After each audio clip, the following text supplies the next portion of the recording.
Bismillah. Assalamualaikum warahmatullahi wabarakatuh. Alhamdulillahilladzi arsala rasulahu bil huda wa dinil haqq liyudhhirahu 'ala dini kulli wa kafaa billahi shahida. Asyhadu an la ilaha illallah wahdahu la syarika lah wa asyhadu anna Muhammadan 'abduhu wa rasuluh. Amma ba'd. Ma'asyiral muslimin wal muslimat, ikhwani wa akhwati fid din, jamaah salat maghrib Masjid Al-Falah rahimani wa rahimakumullah. Alhamdulillahilladzi bi ni'matihi tatimmus shalihat. Tsumma alhamdulillah ala kulli hal. Tsumma Allahumma shayban nafi'an wa mudirna bi fadlillahi wa rahmatihi. Tsumma rabbi zidna ilma warzuqna fahma. Amin ya rabbal alamin. Alhamdulillah, kita sudah masuki tanggal 10 Dzulqa'dah 1445 Hijriah. Sebagaimana penjelasan Allah dan Rasulnya Muhammad SAW, kita masuki 3 bulan berturut-turut bulan haram. Karena Allah sebutkan di surah At-Taubah ayat 36, Inna iddatash syuhur indallah 12 syahran fi kitabillah yawma khalaqas samawati wal ard minha arba'atun hurum, ila akhir ayat. Allah sebutkan di sisi Allah ada 12 bulan. Bahkan bulan-bulan ini telah Allah tetapkan dalam kitabnya sejak penciptaan langit dan bumi. Dari 12 bulan tersebut Allah sebutkan ada 4 bulan haram. Sekali lagi yang dimaksudkan Allah 12 bulan ini adalah bulan-bulan dalam tahun Hijriah, bukan Masehi. Karena banyak nama-nama bulan dalam tahun Masehi hakikatnya nama-nama dewa Yunani kuno. Kalau Bapak Ibu pernah ke Turki, ada satu distrik kota namanya kota Ephesus. Itu adalah satu kota kawasan luas, yaitu di situ kita mendapatkan peninggalan Yunani kuno dan banyak prasasti, di antaranya nama-nama dewa mereka. Januari itu nama dewa. Tapi sayang, kalau boleh jujur, apakah semua kita menghafal nama-nama bulan Hijriah secara benar dan runtut? Saya bilang benar karena banyak orang menyebutkan Jumadil Awal. Itu kurang tepat. Karena Jumadi itu mu'annas. Maka harusnya bukan Jumadil Awal tapi Jumadil Ula. Jumadil Akhir keliru, yang betul Jumadil Akhirah atau Jumadil Thaniyah. Belum lagi secara berurutan, apakah semua kita berurutan? Sejak bulan Muharram, Safar, Rabiul Awwal, Rabiul Tsani, Jumadil Ula, Jumadil Akhirah atau Thaniyah, Rajab, Sya'ban, Ramadan, Syawal, Dzulqa'dah, Dzulhijjah. Dari 12 bulan itu Allah sebutkan ada 4 bulan haram. Dijelaskan oleh Rasulullah SAW dari riwayat Muslim, salatata asyhur mutawaliyah. Ada 3 bulan berturut-turut. Itulah sekarang kita masuki bulan Dzulqa'dah. Insya Allah kalau Allah beri kita umur kesempatan bulan Dzulhijjah, kemudian bulan berikutnya bulan Muharram. Disebut bulan haram karena kita diharamkan diantaranya berdasarkan surah At-Taubah 36, diharamkan mendolimi diri. Apa arti mendolimi diri? Fala tadrimu fi inna anfusakum, kata Ibnu Abbas radhiyallahu anhu sebagai penafsir terbaik, kita dilarang bermaksiat di bulan-bulan haram. Bahkan untuk kita yang ingin melaksanakan ibadah haji, ada 3 larangan bukan hanya di bulan haram, sejak bulan Syawal. Berdasarkan firman Allah di surah Al-Baqarah di ayat 197, Al-Hajju asyhurun ma'lumat. Haji itu ada bulan-bulan yang telah dimaklumi, ditetapkan oleh Allah. Lihat bahasa Allah asyhur, bukan syahrun, bukan syahroin. Karena bahasa Arab 1 bulan namanya syahrun, 2 bulan bahasa Arab namanya syahroani atau syahroin. Lebih dari 2 bulan bahasa Arab istilahnya ashurun, jamaknya dari syahrun namanya ashurun. Dan Allah menyebutkan di surah Al-Baqarah di ayat 197, Al-Hajju asyhurun ma'lumat. Haji adalah bulan-bulan. Dalam surah Al-Baqarah ayat 197 ada 3 larangan Allah kepada orang-orang yang ingin melaksanakan ibadah haji. Faman faradha fihinnal hajja fala rafatha wala fusuqa wala jidala fil hajj. Pertama larangannya tidak boleh melakukan rafat. Apa arti rafat? Ibnu Abbas radhiyallahu anhu menafsirkan banyak arti rafat. Yang paling utama, calon jamaah haji kalau ingin meraih kemakruran, dia tidak boleh melakukan hal-hal yang mengandung pornografi. Baik melihat konten-konten porno atau ucapan-ucapan yang mengandung pornografi dan sebagainya. Yang kedua, bisa juga bermakna berhubungan suami istri. Ini yang banyak diperdebatkan karena nanti berkaitan dengan ashurun tadi, bulan-bulan. Yang kedua nanti kita bahas sedikit ya, ini sekedar 45 saja. Yang kedua, untuk jamaah haji atau calon jamaah haji dilarang melakukan fusuk. Apa arti fusuk? Melakukan kemaksiatan, berbuat dosa. Termasuk perbuatan yang tidak ada manfaat, sia-sia.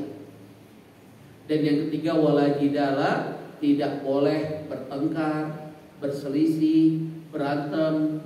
Nah, pertanyaan saya yang sudah haji, mewakili ketua yayasan Pak Haji Zul. Dalam pemahaman dan manasik kita selama ini, 3 larangan ini dimulai sejak kapan biasa?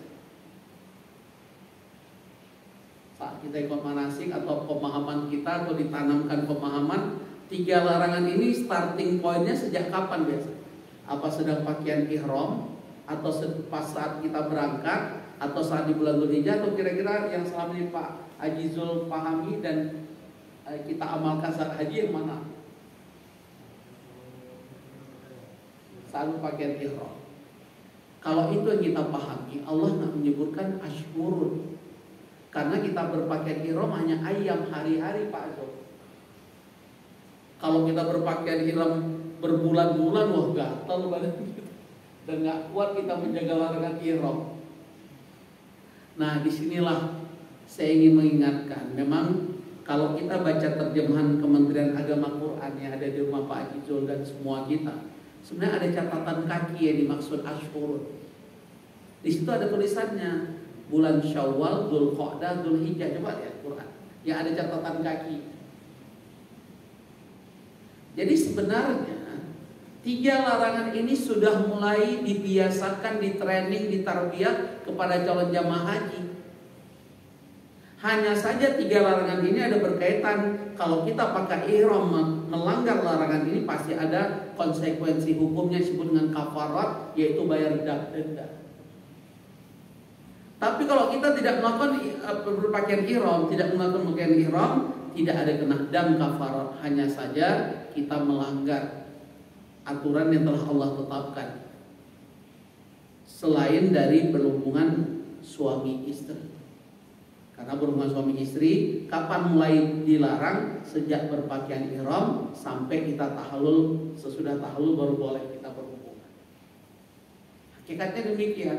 Nah, bisa bayangin nih kita pahami larangan ini hanya sejak kita pakaian ihram atau sejak berada di sana. Apa yang terjadi? Jujur bapak-bapak dan ibu-ibu yang saat melaksanakan ibadah haji berpasangan, sering nggak kita melihat terjadi pertengkaran?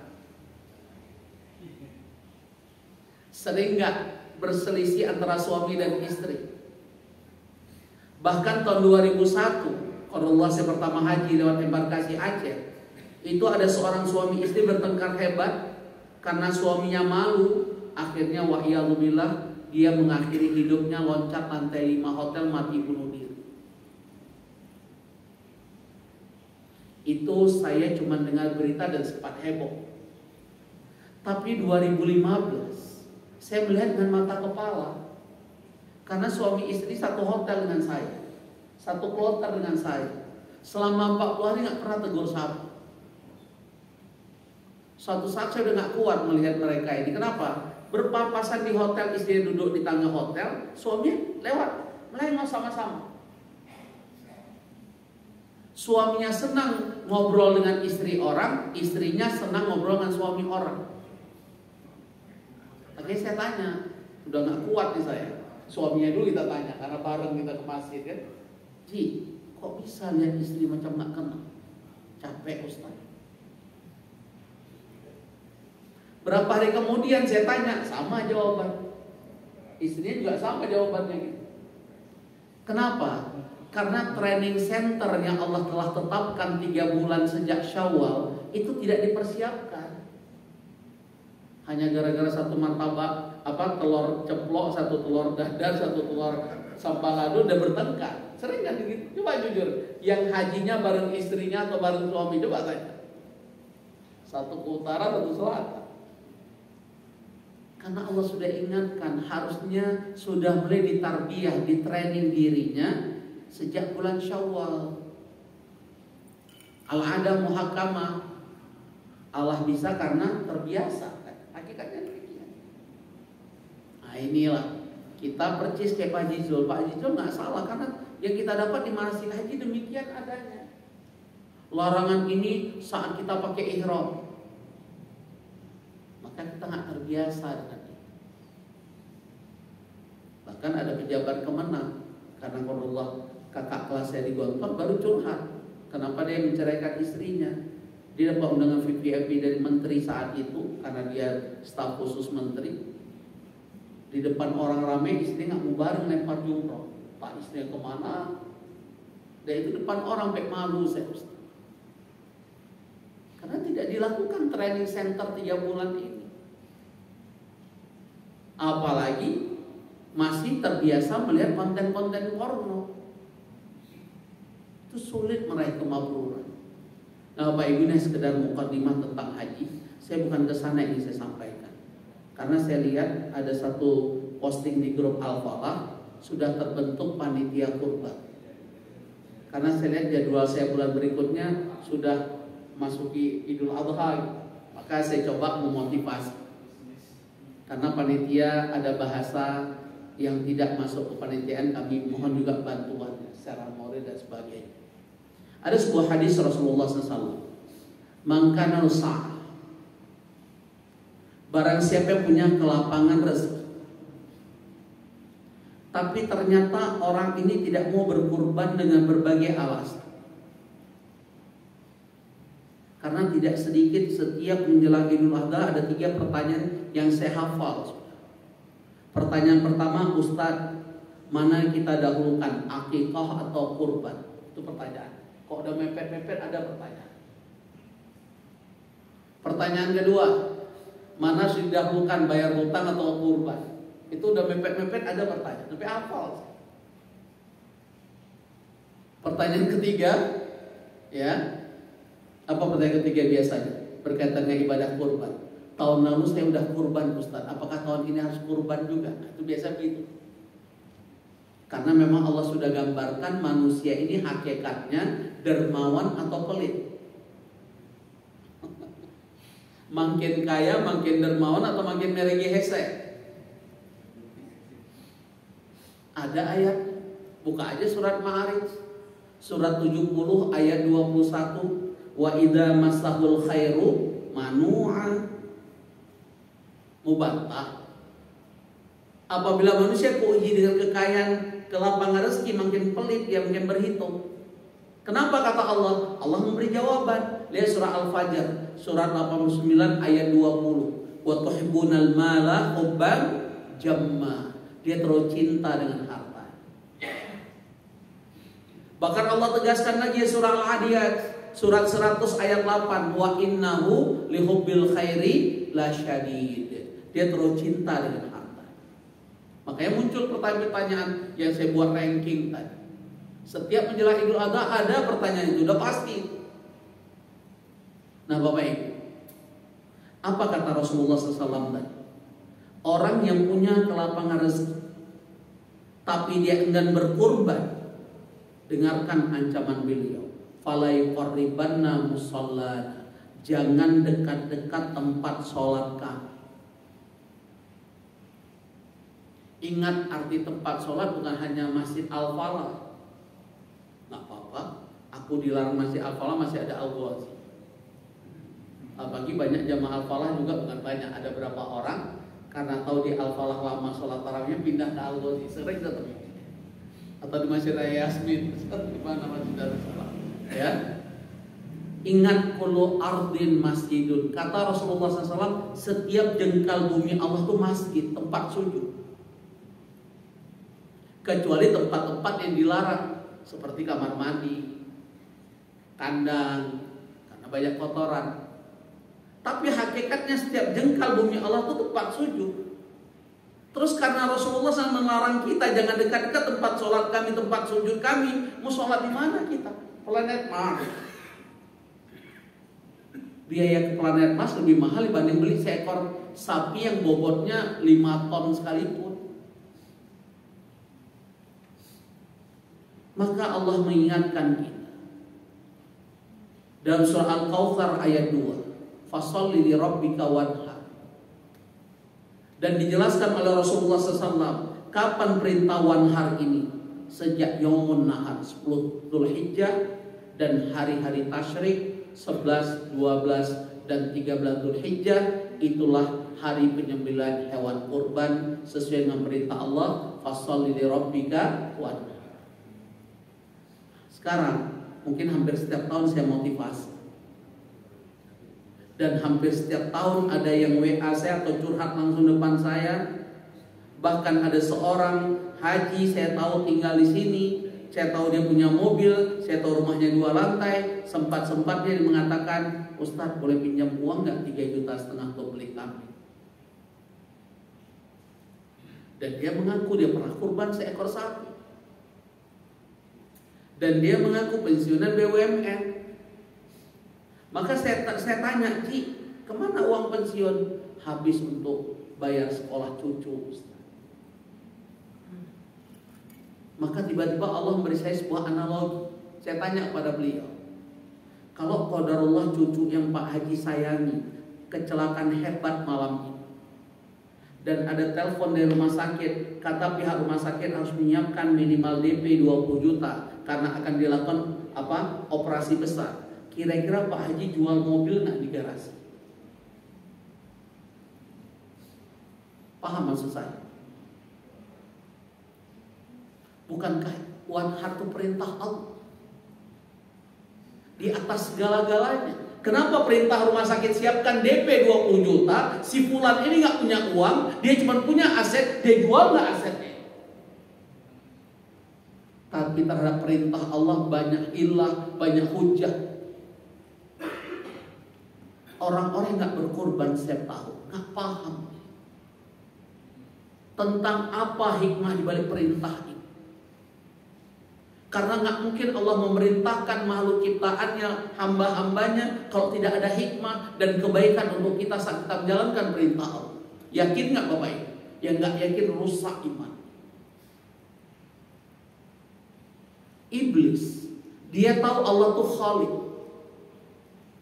Tapi saat iblis Allah perintahkan untuk bersujud pada Adam dan menghormati Adam, aba wastakbara, iblis menolak. Karena dia sombong, dia merasa Adam levelnya, makomnya masih di bawah dia. Khalaqtani min nar wa khalaqtahu min tin. Kata Allah, kenapa iblis tidak mau? Karena engkau ciptakan aku dari api, sedangkan Adam dan turunannya dari tanah. Bukankah api unsur api lebih mulia dibanding tanah? Pada iblis tahu Allah itu sang pencipta. Padahal semua umat Islam tahu bahwa ini perintah Allah. Tapi kenapa masih banyak? Bahkan saya katakan tadi, Jamaah Al-Falah sendiri Pak Haji Zul, karena kita tidak pernah paham apa hikmah di balik itu, maka kita cari malam ini. Dan qadarullah hampir setiap tahun saya motivasi diri saya dan kita semua. Ada 6 hikmah minimal dari perintah Allah. Pertama, saya persingkat karena kita waktunya Isya, saya lupa nih semua. Yang pertama, hanya orang-orang yang pandai bersyukur dia akan berkurban setiap tahun. Sebagaimana firman Allah surah Al-Kautsar ayat pertama, inna a'tayna kal kautsar. Sungguh kami telah memberi kamu nikmat yang begitu banyak. Bahkan Allah tegaskan berapa banyak nikmat yang telah Allah berikan pada kehidupan manusia. Lihat surah Ibrahim surah 14 ayat 34. Wa atakum min kulli ma sa'altumu. Betapa banyak permintaan kami telah aku kabulkan, kata Allah. Tolong buka surah Ibrahim surah 14 ayat 34. Sampai Allah menyatakan betapa banyak permintaan kami telah aku kabulkan. Benar atau benar? Mana lebih banyak permintaan kita dikabulkan oleh Allah atau dari Allah? Mana lebih banyak dalam hidup kita nikmat Allah atau musibah dari Allah? Makanya Allah sebutkan di surah Ibrahim 34, wa in ta'uddu ni'matallahi la tuhsuha. Jika kamu menghitung nikmat hamba-hambaku, tidak ada seorang pun yang mampu menghitung nikmat. Kenapa? Kalau banyak nikmat Allah. Dalam tubuh kita aja ada yang mampu nggak hitung nikmat Allah? Dalam organ tubuh kita ada yang mampu tidak? Tapi siapa manusia ini kata Allah? Innal insana la zalumun kafar. Sungguh manusia ini makhluk yang sangat zalim dan tidak pandai bersyukur dan berterima kasih di hadapanku kata Allah. Kita ini, manusia ini dalam surveinya Allah, banyak yang bersyukur atau banyak yang mengeluh? Mana yang betul? Walladzi ja'ala lakum sam'a wal absara wal afidah qalilan ma tashkurun. Kata Allah sedikit yang pandai bersyukur. Pada aku sudah ciptakan dia pendengaran, penglihatan, al-maidah, pencernaan. Tapi sedikit sekali mereka pandai bersyukur. Kita ini makin tua banyak bersyukur atau banyak mengeluh? Coba jawab jujur. Yang usianya lollipop, tahu lollipop? Lolos 50 tahun sudah populer di hadapan malaikat maut. Itu namanya lollipop. Siapa mereka lollipop? Yang sudah usia 60 tahun ke atas. Sampai-sampai Allah turunkan satu ayat kata Ibnu Abbas radhiyallahu anhu hanya untuk usia lollipop 60 tahun ke atas. Nanti tolong lihat yang sudah 60 tahun ke atas, surat Fatir. Surat 35 ayat 37. Wa hum yastarihuna fiha. Rabbana akhrijna na'mal shalih ghairal ladzi kunna na'mal. Saat lollipop datang ajal dimasukkan ke liang lahat, dia berteriak di liang lahat, keluarkan aku dari kubur ya. Surat Fatir, surat 35 ayat 37. Sayang terjemahan Kemenak itu terlalu jauh pemahaman. Karena bahasa Kemenak diterjemahnya saat penduduk neraka berteriak di dalamnya. Padahal sekarang belum ada penduduk neraka, betul. Penduduk kubur sudah ada belum? Menurut Pak Haji Zul mewakili yang lain, kalau dibuat survei, kira-kira penduduk kubur lebih banyak yang berteriak atau yang senang? Dari mana tahu? Emang pernah ada survei Pak Zul? Surveinya dari mana Pak Zul kita tahu? Itu surat Fatir, surat 35 ayat 37. Saat penduduk kubur berteriak di dalamnya, apa teriakan mereka kata Allah? Rabbana akhrijna na'mal shalihan ghairal ladzi kunna na'mal. Keluarkan kami dalam kubur ya. Kami menyesal. Kalau engkau berikan kesempatan keluar dari alam kubur, kami akan beramal soleh yang selama ini kami abaikan, kami tinggalkan, kami remehkan. Apa jawaban Allah? Awalam nu'ammirkum, bukankah aku sudah panjangkan umurmu?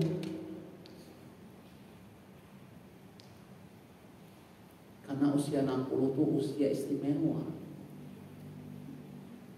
Coba lihat rekan-rekan kita, apa semua kita diberi umur seperti usia 60 tahun ke atas. Tapi ada satu sindrom yang saya pahami, karena bukan satu dua orang. Saat seorang manusia usia 90 tahun ke atas, tidak sedikit saya ketemu orang bertanya ke saya, Ustadz boleh nggak saya berdoa supaya cepat meninggal? Udah capek saya. Karena dia merasa udah gak punya teman. Temannya cucu main kuda-kudaan, encok kumah. Tapi bukan satu dua orang saya ketemu. Kalau lebih dari 3 orang berarti banyak, berarti itu bahasa. Baru-baru ini juga sama jawab pertanyaan. Satu perumahan kehutanan nggak jauh di Gunung Batu. Ustaz, saya pernah berdoa, kapan Allah wafat? Sudah capek. Stop. Bapak Ibu. Jadi hikmah pertama, hanya orang-orang yang pandai bersyukur dia akan berkurban fasoli li rabbika wanhar. Berarti mafhum mukhalafah, pemahaman terbalik, mereka yang tidak berkurban adalah orang-orang yang pandai bersyukur. Ingat janji Allah, la in syakartum la azidannakum. Kalau kita pandai bersyukur Allah tambah nikmat, wala in kafartum inna adzabi lasyadid. Nanti di akhir kajian saya akan jelaskan kehancuran orang-orang yang pura-pura nggak mampu haji dan kurban. ancaman Allah langsung dalam Al-Quran. Nanti saya sebutkan. Yang kedua, hanya orang-orang beriman akan melaksanakan perintah Allah, baik itu kurban, melaksanakan ibadah haji dan sebagainya. Sebagaimana pernyataan Allah dalam surah An-Nur, surah 24 ayat 51. Innama kana qaulal mu'minin idza du'u ila Allah wa rasuli liyahkuma bainahum ay yaqulu sami'na wa ata'na wa ulaika humul muflihun. Ucapan orang beriman kata, apapun perintah Allah dan Rasulnya, bukankah kurban perintah Allah, bukankah berkurban perintah Rasulullah SAW. Bahkan sampai beliau mengancam, jangan dekat-dekat tempat sholat kami. Padahal dia ada kemampuan, beli rokok mampu, beli pulsa mampu, kendaraan punya, tinggal di perumahan Yasmin sektor 6, tapi merasa nggak punya uang, padahal punya aset. Udah? Apa kata Allah? Ucapan orang beriman cuma satu terhadap perintah Allah dan Rasulnya. Kami dengar, kami laksanakan. Bukan kami dengar, kami cek dulu rekening masih ada uang nggak ya? Bukan begitu orang beriman. Makanya para sahabat kalau disuruh berkurban apapun termasuk jiwanya, sami'na wa ata'na. Kalau kita sami'na wa fakarna, kami dengar, kami pikir-pikir dulu. Kami diskusi dulu dengan anak istri, kira-kira bisa kurban nggak tahun ini ya. Bahkan Allah tegaskan surah Al-Ahzab ayat 36, wa ma kana lil mu'minin wala mu'minatin idza qadallahu rasul amran ay yakuna lahumul khiyarah min amrihim. Enggak pantas kata Allah. Kalau mengaku orang beriman enggak pantas. Oh Ustaz, kami ada keperluan yang lebih urgent. Sebelumnya enggak ada bahasa begini. Healing, jalan-jalan. Begitu udah Idul Adha ada aja alasan. Ini bukan orang beriman. Jadi mohon maaf, kalau kita ada kemampuan sebenarnya, dan saya memahami tinggal di perumahan Yasmin ini ada kemampuan.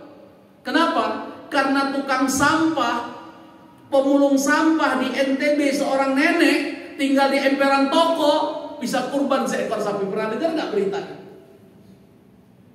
Antum ngangguk-ngangguk pernah dengar? Atau baru dengar ucapan saya? Viral itu, udah lama itu.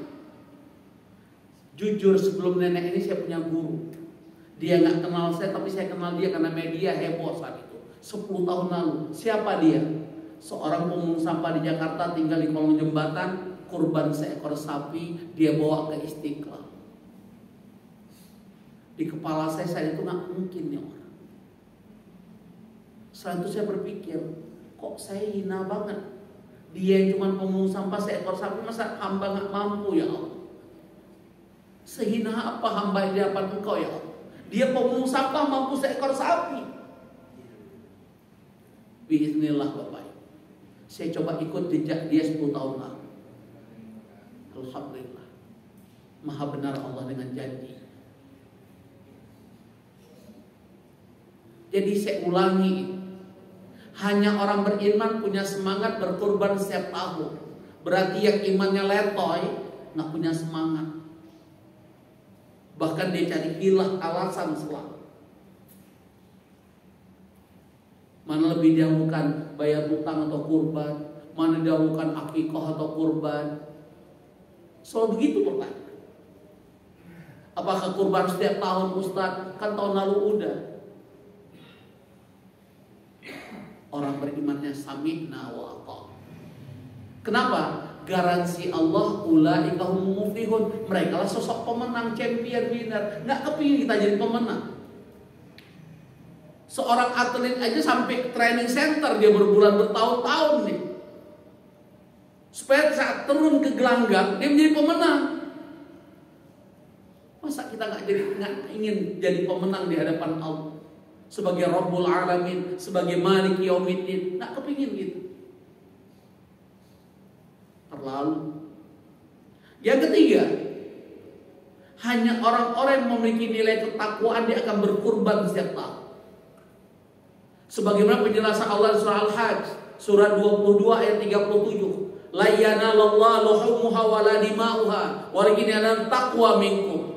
Allah tidak perlu hewan kurban yang kita sembelih apapun jenisnya dan berapa berat bobotnya. Yang diharapkan dari Allah ketakwaan. Karena Tuhan kita Allah bukan pemakan daging kayak Tuhan tetangga sebelah. Berarti hanya orang yang tertanam ketakwaanlah dia mampu berkorban. Karena dia ingin meraih derajat terbaik di hadapan Allah. Inna akramakum indallahi atqakum. Karena manusia yang paling mulia di hadapan Allah mereka bertakwa. Karena dia ingin mempersiapkan diri saat ajalnya tiba, suatu saat dia sudah punya bekal takwa. Karena berdasarkan perintah Allah surah Al-Baqarah 197, wa tazawwadu fa inna khairaz zadi taqwa. Berbekallah, sebagai bekal ada bekal takwa.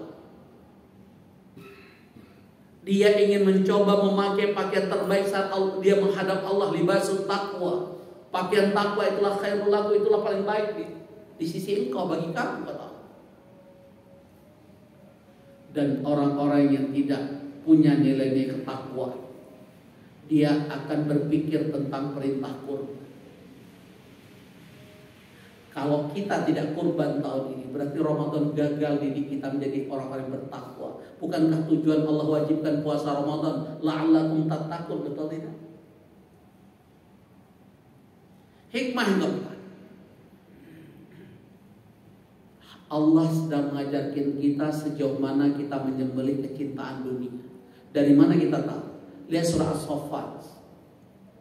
Dari ayat 99 sampai dengan ayat 113, saat Allah menjelaskan tentang sosok ayahanda kita yang mendapatkan julukan Khalilullah Ibrahim alaihissalam, saat berdoa siang malam, Rabbi habli minas shalihin.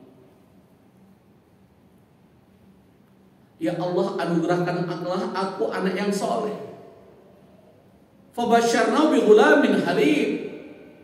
Kami beri kabar gembira, kami anugerahkan kepada engkau Ibrahim seorang anak yang halim, yang lembut, yang taat. Bahkan kelak anak ini menjadi seorang rasul utusanku di muka bumi. Falamma balagha ma'as-sa'i.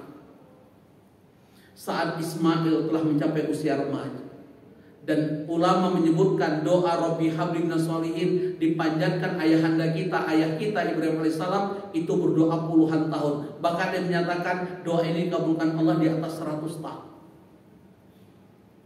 Tapi Nabi Ibrahim tidak pernah letih memohon Rabbi habli minas sholihin. Datang kita berdoa setahun 2 tahun, ya Allah udah capek. Emang siapa kita? Pada Nabi Ibrahim itu Khalilullah, kekasih Allah. Ya Allah, aku taat ibadah, aku selalu ke masjid, aku khatam Quran, aku gara begini, kok anakku tidak soleh? Emang siapa kita? Bukankah Nabi Nuh mendidik anaknya Kan'an sampai akhir hayat Kan'an tetap kafir? Karena hidayah milik Allah. Apa kurang hebatnya Nabi kita Muhammad SAW mengajak pamannya Abi Thalib, qul ya ammi kalimah la ilaha illallah, kalimatan asyhadu laka indallah, kalimat aku nanti bersaksi untukmu di hadapan Allah. Apa kurangnya Nabi kita Muhammad SAW? Hasil milik Allah. Maka lihat, saat Ismail mencapai usia remaja, inni ara fil manam anni akbauka fandur madza tara. Lihat perintah Allah kepada ayahanda kita saat perintah kurban, yang diperintahkan Allah menyembelih hewan kurban atau anaknya Ismail yang diharapkan puluhan tahun. Mana? Apa maknanya Pak? Mana yang paling berat kehilangan pada kehidupan kita? Kehilangan harta, istri, suami atau anak? Mana yang lebih kita cintai dalam hidup ini? Cinta anak, pasangan hidup kita, atau harta? Semua kita survei saya, dan boleh saya tanya hari ini, cuma karena waktu. Pak Rahim, pilih mana? Lebih cinta anak, istri, atau harta? Jangan takut, nanti jangan jangan pulang sekalian. Jangan takut. Karena istri Pak Rahim juga bilang, aku lebih cinta anak. Betul, setuju? Mana lebih kita cintai, anak, istri, atau harta? Lihat, Allah perintahkan Nabi Ibrahim menyembelih anaknya. Apa maknanya? Allah mengajarkan kita mampu nggak menyembelih kecintaan dunia kita. Apa yang diminta Allah? Cuma menyembelih hewan kurban dari harta yang telah Allah berikan. Cuma berapa juta? Kok nggak mampu gitu? Sama kan bahasa saya tadi kepada Pak Haji Jamaah Al-Falah. Kalau cucunya yang dia cintai kecelakaan hebat, ada nggak bahasa dijual asetnya, hartanya? Kenapa perintah Allah harus berpikir? Karena kita belum bisa menyembelih kecintaan duniawi. Orang-orang yang tidak mampu menyembelih kecintaan duniawi, hakikatnya mereka wa gharrahumul hayatud dunya. Mereka tertipu oleh kehidupan dunia dan nanti menyesal. Saya mau nanya, penyesalan manusia saat ajal tiba berkaitan apa? Amal atau berkaitan karena tidak bersedekah saat hidup? Rabbi laula akhartani ila ajalin qarib fa asaddaqa wa aku minasal. Sedekah dulu baru menjadi orang yang soleh, beramal soleh. Kan sedekah dulu. Kurban ini bagian dari sedekah tidak? Bagian dari sedekah. Haji umrah itu bagian sedekah bukan? Bagian dari sedekah. Jadi yang keempat hikmahnya, ayo kita sembelih kecintaan dunia. Keluarkan harta titipan Allah. Beli hewan kurban. Yang kelima ada kaitan yang keempat, semua berkait sebenarnya. Yang kelima, lihat kisah dua orang anak Adam saat diperintahkan berkurban, Qabil dan Habil. Masih ingat gak kisah? Karena mereka petani, yang Allah minta kurban mereka hewan ternak atau hasil pertanian. Hasil pertanian karena mereka petani. Masih ingat kisahnya? Dua-dua anak Adam berkurban, Qabil Habil, atau salah satu aja yang berkurban? Dua-dua berkurban atau salah satu? Berarti kalau ada yang gak berkurban di antara kita, kelompok mana? Qabil kagak, Habil tidak. Berarti kelompok Qabil Kabil, Ustaz. Si Qabil kagak, Habil tidak. Berarti kelompok Qabil Kabil. Setuju? Ada yang mau marah? Ingat, karena dua orang anak Adam kurban loh. Si Qabil kurban, Habil kurban. Disinilah poinnya kepada kita yang kurban setiap tahun. Jangan bangga dulu nih, termasuk saya. Karena sejarah mencatat kurban Qabil ditolak oleh Allah. Pertanyaannya kenapa? Sedangkan kurban Habil saudara diterima oleh Allah. Pertanyaan kenapa? Satu ditolak, satu diterima, orang sama-sama berkurban. Bukankah setiap tahun kita berkurban? Kenapa? Kenapa kurban Qabil ditolak? Kasih yang jelek. Bukankah ikhlas? Bukankah keropak Jumat di Masjid Al-Falah yang paling banyak goceng 10.000 dibanding 100.000? Betul apa betul syarat? Yang ngasih goceng 10.000 itu ikhlas atau ikhlas banget? Terus dengan infak 5.000 goceng itu kita berharap surganya Allah. Apa kata Allah? Mimpi kali. Lihat surah Al-Baqarah 269. Oh ada, Masya Allah. Follow.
Ya, Bapak Ibu, kita lanjutkan sedikit lagi. Jadi hikmahnya, kurban qabil ditolak oleh Allah bukan tidak ikhlas. Karena orang-orang yang memberi yang dari harta yang mereka picingkan, yang mereka anggap remeh-temeh, pasti ikhlas banget. Makanya Allah sindir dalam surah Al-Baqarah di ayat 267, bukan 269, 267. Orang-orang yang menginfakkan harta dari harta yang mereka picingkan, itu nggak diterima oleh Allah. Makanya Allah tegaskan apa arti ikhlas sesungguhnya versi Allah. Allah tegaskan di surah Ali Imran ayat 92. Lan tanalul birra hatta tunfiqu mimma tuhibbun. Kita, kata Allah, mustahil mencapai derajat terbaik sebelum kita berinfak. Bahasa hari ini, sebelum kita berkorban dari yang terbaik yang kita miliki. Selama ini kalau jujur, boleh jujur, selama ini saat kita kurban memberi yang terbaik atau yang pokoknya aku sudah kurban? Jangan-jangan kurban kita selama ini selevel qabil di hadapan Allah. Apa parameternya Bapak Ibu? Mohon maaf. Bukankah tadi pemulung sampah nenek-nenek di NTB kurban sapi? Bukankah 10 tahun lalu seorang pemulung sampah, dia nggak kenal saya tapi saya kenal dia karena media heboh, dia kurban sapi pada tinggal di kolong jembatan dan profesinya pemulung. Terlepas saat ditanya apa motivasinya, kata beliau yang saya ingat sampai detik ini, saya ingin buat orang tua saya bangga yang sudah meninggal bahwa anaknya mampu kurban yang terbaik. Hebat nggak cita-cita? Maka hikmah yang kelima sebenarnya, sejauh mana kita itu berkurban yang terbaik yang kita miliki. Artinya apa bapak-bapak? Saya nggak bilang ibu-ibu dulu, karena seorang suami, seorang ayah sudah mewakili keluarga yang dalam tanggungan dan perwalian. Dan tidak ada contoh syariat tahun ini atas nama suami, tahun depan atas nama istri. Dari mana syariatnya? Dari mana contoh?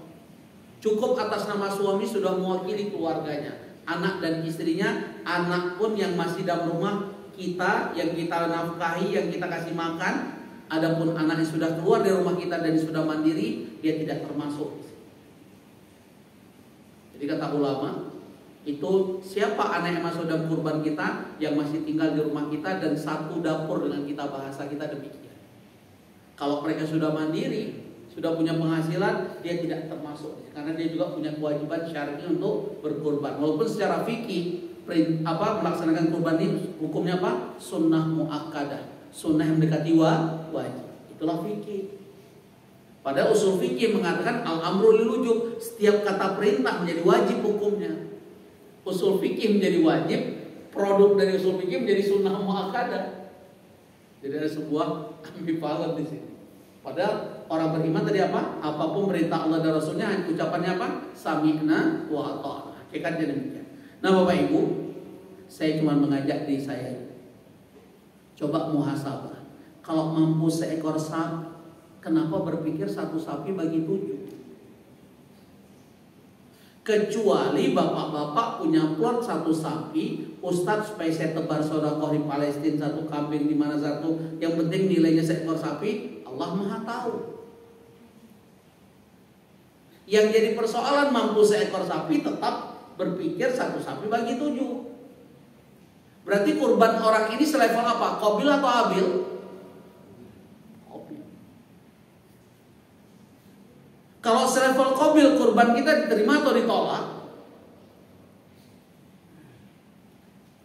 Jangan pakai satu hadis. Memang Rasulullah SAW dalam hidupnya pernah selalu berkurban seekor kambing.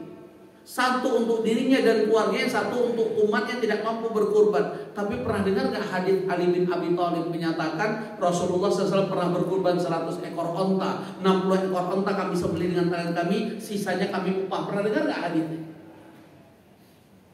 Tapi hadisnya gak pernah kita dengar, pura-pura. Artinya apa? Kalau mampu seekor sapi, kurbannya terbaik. Bahkan sapi ini naikkan level setiap tahun. tahun ini saya 200 kilo, tahun depan naik lagi 220, terus sampai punya target. Syukur-syukur kita mampu 1 ton. Lihat teman-teman jamaah Al-Falah yang kurban sapinya 1 ton, keren banget nggak tuh? Saat dirubuhkan ya 2 rubuh, tukang rubuhnya atau sapi dulu? Kalau 1 ton, apalagi sapi Bali. Sapi Bali itu jarang 1 ton. Rata-rata paling saya pernah dapat itu 800 kilo. Itu udah kayak kudan yang bobot. Jalannya udah kayak kudan. Wah, itu saya lihat bukan sapi yang jatuh duluan, yang bantingnya duluan jatuh. Kabur pula lagi. Apa yang bantingnya pada kabur kan sapi mawar. Itu sapi Bali kan beda bobot. Dan kalau boleh saya rekomendin, sapi Bali lebih berbobot isinya. Dagingnya pulen. Ya, terlepas saya ada bisnis Bali, saya nggak pernah menawarkan di sini, artinya itu pilihan. Ya, sapi Bali itu lebih dagingnya lebih padat, karena dia makan rumput. Itu yang hikmah yang berapa? 5. Yang ke-6 terakhir, pahamilah orang-orang yang berkurban, haji, umroh, infak jalan Allah, nggak pernah bangkrut hidup. Selalu Allah muliakan. Bahkan kalau kita ingin motivasi diri, saat kita berkurban yang terbaik, Allah ganti. Bukankah Nabi Ibrahim, Nabi Ibrahim menyembelih anaknya Ismail, apakah leher anaknya yang disembelih atau Allah ganti dengan kibas? Dan tanya mereka yang kurbannya yang terbaik dalam hidup mereka, pernah bangkrut mereka? Yang bangkrut itu yang mereki hese. Maka saya tutup. Hati-hati yang pura-pura nggak mampu. Ancaman Allah kehancuran dunia akhir. Di dunia lihat surat Muhammad, surat 47 ayat 38. Ha antum haula tud'auna litunfiqu fi sabilillah wa minkum may yabkhal wa may yabkhal fa inna may yabkhalu an nafsi wallahu ghaniyyun fuqara. Apa kata Allah? Itulah kamu yang malam ini dia mengajak dirinya dan mengajak keluarga besar Al-Falah untuk berkurban tahun ini. Tapi ada di antara kita yang pikir, yang masih berhitung, yang masih ragu. Ustadz, saya lagi banyak keperluan. Ustadz, saya lagi ada hutang. Ustadz ini itu, terus memberi alasan. Apa jawaban Allah? Barang siapa yang kikir, dia kikir untuk dirinya sendiri. Jadi mohon maaf, yang pura-pura nggak mampu, tolong buat spanduk besok pagi, tempel depan rumah di pagar, kami keluarga merege hese. Kami keluarga pelit katanya. Ya, karena Allah menyebutkan Allah ghaniyyun fuqara, aku ini maha kaya, kamu yang membutuhkan aku. Dan apa kata Allah di ayat ini? Fa in tawallaw yastabdil qauman ghairakum tsumma la yakunu amsalakum. Orang-orang yang berpaling, tidak mau berkurban, tidak mau berinfak di jalan Allah, ku ganti generasi yang lebih baik dibanding mereka. Artinya apa? Allah hancurkan kehidupan orang. Dan Allah hancurkan di akhirat. Lihat surah At-Taubah, surah 9 ayat 35. Yauma yuhma 'alaiha fi nari jahannam fatuqwa biha jibahuhum wa junubuhum wa zuhurum hadza ma kanaztum li anfusikum fadzuqu ma kuntum taknizun. Inilah harta yang kamu simpan-simpan, yang kelak nanti akan menjadi bara api, membakar dahimu, punggungmu dan lambungmu. Seraya dikatakan, rasakanlah, ini harta yang kamu simpan. Fadzuqu ma kuntum taknizun. Maka kata Allah, rasakanlah. Semoga ini menjadi ibrah untuk saya dan kita semua. Ayo berkurban saudaraku, dan ingat, kurbanlah kurban yang terbaik dari kemampuan yang kita miliki. Semoga Allah menerimanya sebagai catatan amal soleh kita kelak di hadapan Allah. Semoga Allah meridhai kehidupan kita. Barakallahu fikum. Kita tutup dengan doa kafaratul majlis. Subhanakallahumma bihamdika asyhadu an la ilaha illa anta astaghfiruka wa atubu ilaik. Saya ingatkan, sahibul kurban dilarang sejak malam 1 Dzulhijjah sampai hewan kurbannya sembelih, dilarang memotong rambut, memotong kuku, dan mencabut bulu-bulu yang ada di tubuh untuk sahibul kurban. Adapun istri dan anak kita yang ikut kurban kita tidak kena larangan. Hanya kita yang menjadi atas nama. Mungkin hanya ini. Assalamualaikum warahmatullahi wabarakatuh.